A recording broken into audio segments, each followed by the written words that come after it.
Hello everyone, welcome back to Ninja Prep. This is Kapil Goyal. तो कैसे हैं आप लोग? आई होप आप लोग बढ़िया होंगे और एकदम स्वस्थ होंगे। तो ये वीडियो के अंदर हम लोग डिस्कस करेंगे सेंट्रल यूनिवर्सिटी ऑफ कर्नाटका के एमएससी प्रोग्राम्स के बारे में। कौन कौन से एमएससी कोर्सेज यहाँ पर आपको अवेलेबल होंगे यदि आप लोग सीयू कर्नाटका की काउंसलिंग के लिए जाते हैं। तो क्या इन कोर्सेज में फ़ी रहती है, क्या एलिजिबिलिटी क्राइटेरिया है, क्या नंबर ऑफ सीट्स है, कितना एक्सपेक्टेड कट ऑफ हो सकता है, हॉस्टल्स अगर आपको मिलते हैं तो उनकी क्या फ़ी रहती है, मैथ्स की फ़ी क्या रहती है, इन सब चीज़ों के बारे में हम इस वीडियो के अंदर डिस्कस करेंगे। इसके पहले हम बहुत सारी सेंट्रल यूनिवर्सिटीज़ के बारे में डिस्कस कर चुके हैं। तो अगर आप लोग CUET PG एस्पिरेंट्स हैं और आप साइंस बैकग्राउंड से हैं, यानी कि आप एमएससी में एडमिशन लेना चाह रहे हैं, तो वो सभी जो वीडियोस हैं वो आप लोगों के लिए बहुत ज़्यादा हेल्पफुल होने वाले हैं। तो अगर अभी तक भी वो वीडियो नहीं देखे हैं तो सबसे पहले उन वीडियोस को भी देख लो, क्योंकि उनके अंदर मैं JNU, BHU, DU जैसी बड़ी जो यूनिवर्सिटीज़ हैं उनका जो एमएससी एडमिशन प्रोसेस है उसको मैं डिस्कस कर चुका हूँ। और आप CUET PG एस्पिरेंट हैं, IIT JAM एस्पिरेंट हैं, तो आपने अभी तक चैनल को सब्सक्राइब नहीं किया है तो चैनल को सबसे पहले सब्सक्राइब कर दो, वीडियो को लाइक कर दो और शेयर कर दो। CSIR नेट के लिए भी जल्दी ही मेरी सीरीज आने वाली है, पर उसके लिए पहले लेक्चर सीरीज आएगी, उसके बाद मैं वो बताऊंगा आप उसके बाद क्या कर सकते हैं, क्या क्या आपके पास पॉसिबिलिटीज रहती है। फिलहाल इस वीडियो को कंटिन्यू करते हैं। बातचीत बहुत ज़्यादा हो गई है और एनोइंग भी हो जाता है, चिढ़ने लग जाओगे आप लोग कि क्या बातें कर रहे हो सर आप। चलिए भी सबसे पहले बात कर लेते हैं NIRF रैंकिंग और इंफ्रास्ट्रक्चर की। तो रैंकिंग की अगर बात करें तो इस साल यानी कि 2023 के अंदर इसकी जो रैंक है वो 151 से 200 के बीच में आई है। लास्ट ईयर तक ये यूनिवर्सिटी आउट ऑफ 200 थी, 200 रैंक के परे थी। इस बार ये 151 से 200 की रैंक के बीच में ये यूनिवर्सिटी आई है। साफ साफ लिखा भी हुआ है, central university of Karnataka has secured a place in the rank band of 151 to 200 in the university category of National Institution Ranking Framework यानी कि NIRF Indian Rankings 2023। ठीक है, तो इस बार ये 151 से 200 के बैंड में आई है, उसके पहले ये बाहर थी, यानी कि इंप्रूवमेंट्स तो लगातार हो रहे हैं। इंफ्रास्ट्रक्चर आप ये बैकग्राउंड में जो इमेज है ये सेंट्रल यूनिवर्सिटी ऑफ कर्नाटका की है। तो इंफ्रास्ट्रक्चर आप देख सकते हैं, बहुत बड़ा सारा कैंपस है, बहुत खूबसूरत सा कैंपस है, अच्छा खासा बना हुआ जो कह सकते हैं बिल्डिंग्स वगैरह हैं, जो क्लासरूम्स वगैरह जो दिख रहा है आपको, मतलब ग्रीनरी चारों तरफ दिख रही है, तो बहुत अच्छा खासा कैंपस है। तो इसके बारे में तो मैं कुछ बोल ही नहीं सकता, और मैं आपको ऑलरेडी ये बता भी चुका हूँ कि जितनी भी CUs हैं उनके इंफ्रास्ट्रक्चर सभी आपको बहुत ही बढ़िया मिलेंगे। फिर अगर हम बात कर लें कौन कौन से कोर्सेज यहाँ पर अवेलेबल होंगे आपको MSc के और उनकी सीट्स क्या होगी, तो MSc फिजिक्स के अंदर जो टोटल इनटेक है यहाँ पर वो है 30+3 का। 30+3 मेरे हिसाब से कौन सी सीट्स हैं, वो है पेड सीट्स। क्या एलिजिबिलिटी क्राइटेरिया होगा?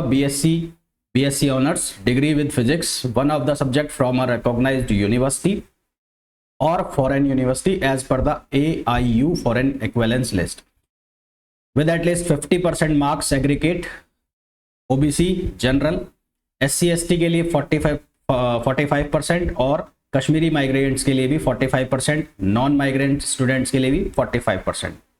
Students already enrolled in the integrated BSc MSc programme of CU Karnataka in 2020 will be directly admitted to this programme based on the choice cum merit base provided they secure a minimum of 60% in first 60 semesters. उनके लिए अलग criteria है कि उनके जो percentage criteria है fulfil कर रहा है, जिन्होंने BSc MSc में पहले ही एडमिशन लिया हुआ है कर्नाटका के अंदर, ये उनके लिए है।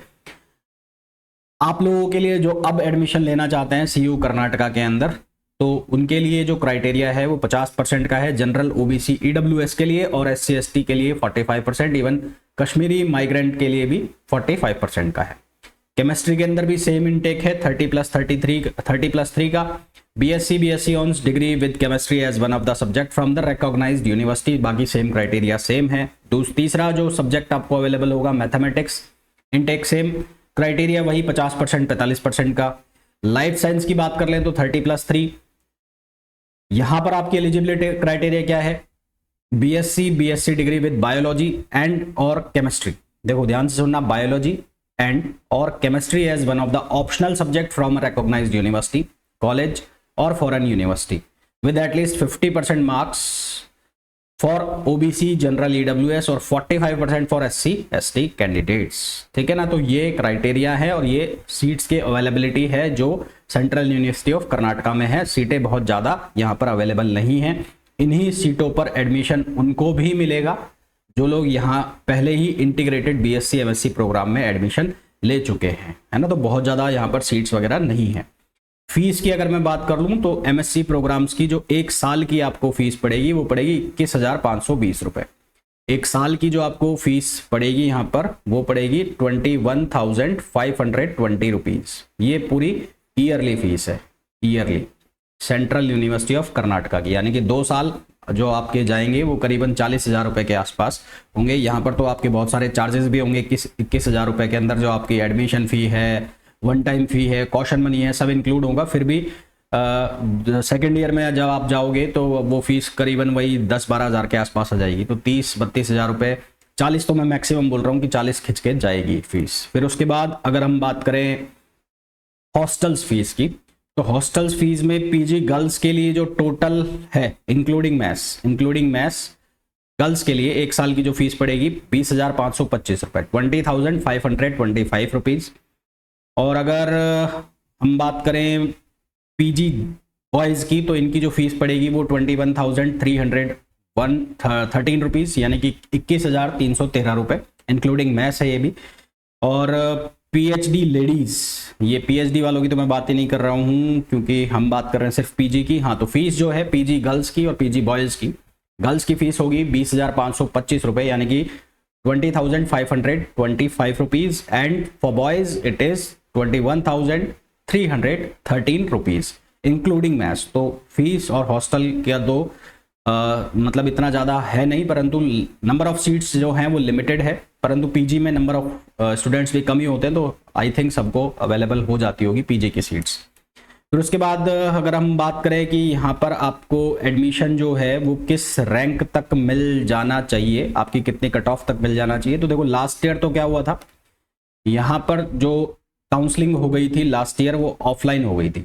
मैंने आपको बताया भी है लास्ट ईयर क्या चक्कर हुआ था कि जेएनयू, बीएचयू और जो डीयू है इनके सबके काउंसलिंग, जो इनके एग्ज़ाम सबके लेट हुए थे।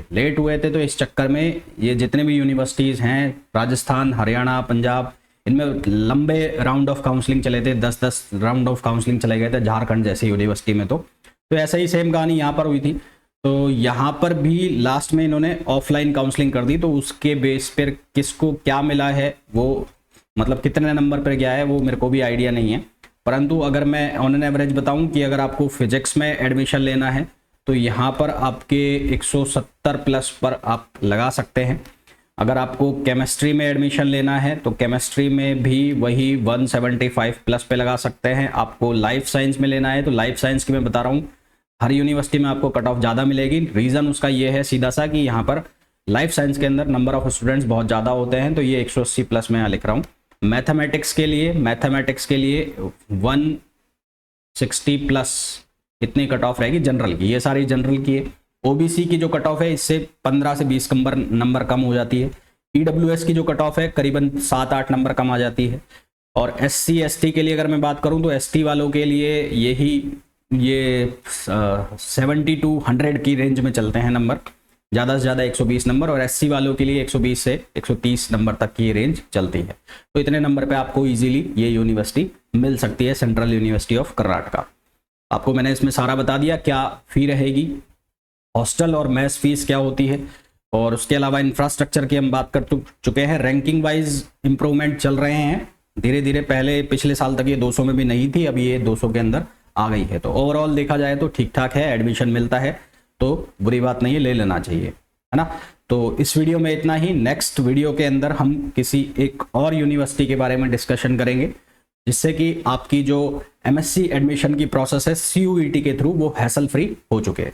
अगर आपने अभी तक भी वीडियो को लाइक नहीं किया है तो सबसे पहले वीडियो को लाइक जरूर करो, चैनल को सब्सक्राइब नहीं किया है चैनल को सब्सक्राइब कर दो, वीडियो को शेयर जरूर कर दो। तो मिलते हैं नेक्स्ट वीडियो में, till then thank you, bye bye.